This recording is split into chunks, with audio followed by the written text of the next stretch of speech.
Hello everybody, this is Haley with our Reflection 15 over the internet gaming.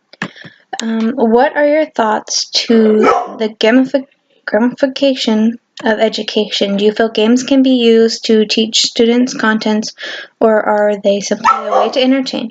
What examples can you think of use games in your future classroom? My thoughts of gamification of education is great. I feel like it gets kids excited and keeps their interest in a competitive way. And I know a lot of people don't like competitive in the classroom, but I think this is a good way of keeping them entertained, and especially if there is an award such as candy or extra credit points.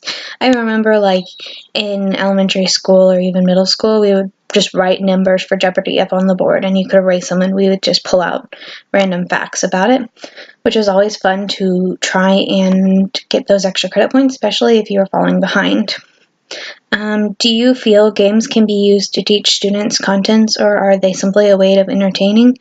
I believe it is both. Like I said, it catches their attention, so I feel like it's a great way and a fun way of learning, especially for those that you kind of lose attention, especially if they know what it already is, or they think they know it is. It's kind of boring to them. What is an example can I think of to use games in the future classroom?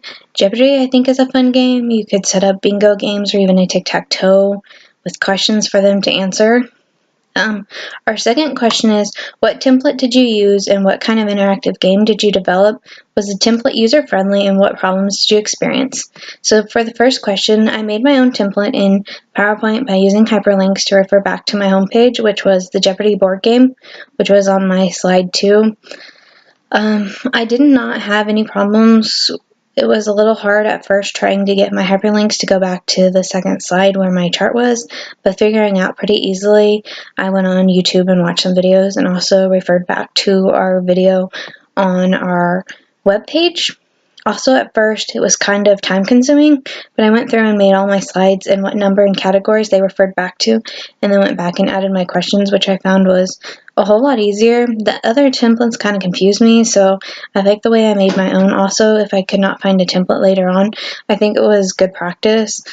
On our third question, what are some examples of ways you could use interactive PowerPoints games in your future classroom? Like I said, a fun way to use interactive PowerPoints would be fun to do as a free activity or even as a test review before a test, or even a mix into learning a new curriculum to just keep kind of not just doing notes. And that is my reflection to chapter 15.